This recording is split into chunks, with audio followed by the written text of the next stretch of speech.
Chapter 7. Motor Sledges and Mountains. Scott had 2 motor sledges now. They were the first motor sledges in the Antarctic, the first on Earth. On October 24th, the motor sledges started south from Cape Evans. 4 men went with them, but Scott stayed at Cape Evans for another week. Oates was unhappy. He wrote to his mother, "We had a very bad winter here. I don't like Scott. We were here all winter, but he didn't learn to ski or to drive dogs. Our equipment is bad, and he doesn't think about other people. I'm going to sleep in his tent on the journey, but I don't want to." On November 1st, Scott and Oates and 6 more men left Cape Evans with 8 sledges and 8 ponies. The ponies walked slowly because their feet went down into the snow. It was hard work for them, and they got tired very quickly. They travelled 13 or 14 kilometers in a day. Behind the ponies came Mears with 1 sledge and some dogs. Mears knew how to drive dogs. Every day, Mears started 2 hours after the ponies and arrived 2 hours before them. After 5 days, they found the motor sledges. The Norwegians began again on October 20th. There were 5 men this time: Amundsen, Bjaaland, Wisting, Hassel, and Hansen. They had 4 sledges and 48 dogs. There was a lot of wind and fog. On the first day, Wisting's sledge suddenly stopped, and the back went down. "Come on, you dogs," he said angrily. "Pull, pull." At first, nothing happened. Then, slowly, the sledge moved again. Wisting looked down over the side of the sledge. Under the snow, there was a 50-meter hole. "Did you see that?" Amundsen said. "The ice wants to eat us. Men, dogs, sledges, everything." On the 4th day, they reached the depot at 80 degrees south. There was a bad snowstorm, but they found the flags easily. Next day, the men stayed in their tents, and the dogs played in their holes under the snow.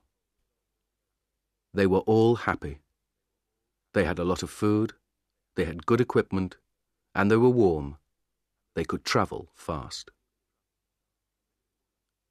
Next morning, the snowstorm stopped, and the journey began again. "Today, everything is wonderful," Bjaaland wrote in his diary. "But where is Scott? In front of us or behind?" There was no one with the motor sledges. They were broken. Scott looked at them angrily. "It doesn't matter," he said. "Teddy Evans and his men are in front of us. They're good men. They're pulling their sledges themselves.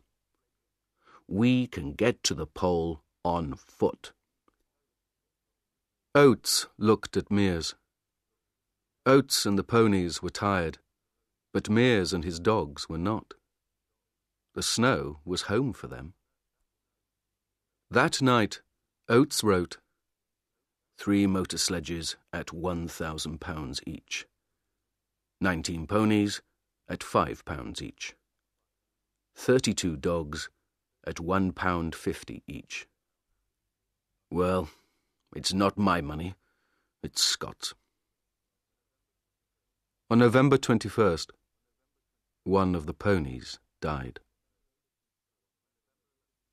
On November 11th, the Norwegians saw the mountains.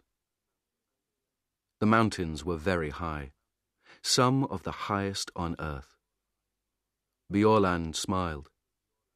"There is good skiing up there, Roald," he said. "But can dogs get up there too?" "Of course they can," Amundsen said. "Come on."